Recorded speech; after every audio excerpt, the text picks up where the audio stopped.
मोहन राव भगवत जी ने, जो आरएसएस के प्रमुख हैं, उन्होंने अभी ये बयान दिया है। उन्होंने कहा है कि ब्रिटिशर्स ने मुसलमानों को बताया था कि जो डेमोक्रेसी है उसमें जो बहुसंख्यक आबादी है हिंदूज, उनको ज़्यादा ज़्यादा वेटेज मिलेगी।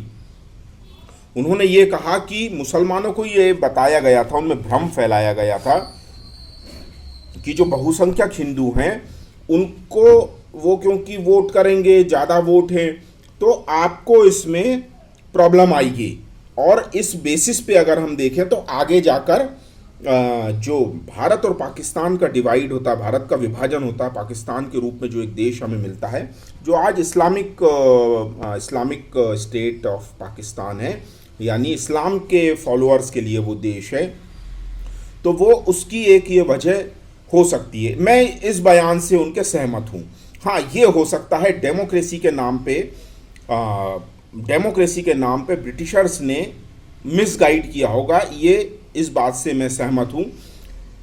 और इसके पहले का जो उनका बयान था, डीएनए एक समान है, हिंदू मुस्लिम का डीएनए एक समान है, तो इस बयान से थोड़ा हिंदूवादियों को आपत्ति हुई, क्योंकि डीएनए तो पांडव और कौरवों का भी एक था, भीम और दुर्योधन का भी एक था, लेकिन ये वही दुष्ट दुर्योधन था जो पांडवों को जो पांचों भाई हैं उनको खीर में जहर मिला के भी दे सकता था। तो डीएनए एक होने से कुछ नहीं होता है।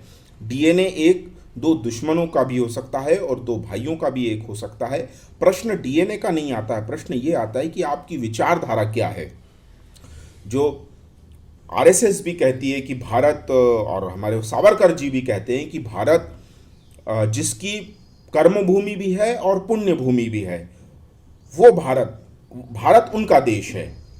यहाँ एक बयान से सहमत हुआ जा सकता है, दूसरे बयान में सहमत नहीं हो सकते। लेकिन इसके बाद भी मैं यहाँ ये कहना चाहता हूँ कि कितना ही कोई समझा ले, लेकिन कोई इतना बेवकूफ़ नहीं हो सकता है कि अपने देश का विभाजन कर दे।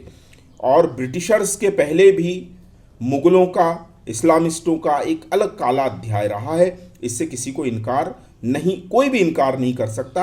और अभी भी जो पुराने हिंदूवादी राष्ट्रवादी विचारक या सावरकर की जो आइडियोलॉजी है, और बहुत से लोगों ने भी इसमें समय समय पर ये एक मुस्लिम कट्टरपंथ की जो धारा है, मुस्लिम कट्टरपंथ जो देश को देश नहीं मानते और सारे विश्व को मुस्लिम उम्मा के नाम पे सारे विश्व को ही अपनी धरती मानते हैं, और सारे जो गैर मुस्लिम देश हैं उनको इस्लामिक देश करना, उनको एक इस्लामिक देश बनाने के लिए वो हमेशा सतत संघर्ष का आह्वान करते हैं और सतत संघर्ष की बात करते हैं, और इसके लिए वो किसी भी हद तक जाने को तैयार रहने के लिए कहते पाए गए हैं। आज तालिबान जो है, अफ़गानिस्तान में तालिबान रूल आज इसी का एक उदाहरण है, क्योंकि एक अच्छी भली गवर्नमेंट है, जिसे आप पपेट भी कह सकते हैं, जिसे उनकी डेमोक्रेटिक गवर्नमेंट भी कह सकते हैं, आप अमेरिका की कह सकते हैं, चाइना की कह सकते हैं, या रशिया की कह सकते हैं, या अफ़गानी लोगों की अपनी गवर्नमेंट भी कह सकते हैं, जो आपको ठीक लगता है वो कह सकते हैं। लेकिन ये कतई भी माना नहीं जा सकता कि ये गवर्नमेंट को बंदूक की दम पे आप मार भगा सकते हैं। भारत में अगर हम देखें तो कांग्रेस से नाराज रहने वाले 6-6, 7-7 दशक तक नाराज रहे, लेकिन इसका मतलब ये नहीं है कि हम गन पॉइंट पे रूल को बदल दें।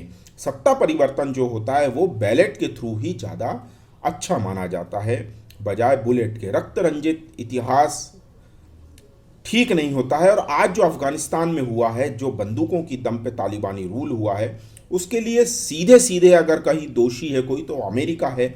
लेकिन ये भी नहीं भूलना चाहिए कि इस्लामिस्टों का, इन अतिवादियों का एक अपना ही खूनी संघर्ष का एक इतिहास रहा है। इनका अपना ही एक रास्ता रहता है, जो उस रास्ते पर ये बेलगाम या बेलाग दौड़ने में कोताही नहीं बरतते हैं। और फिर मैं यहाँ एक बात ये कहना चाहूँगा कि भारत हिंदुओं का घर है, अनडाउटेडली इसे माना जाना चाहिए।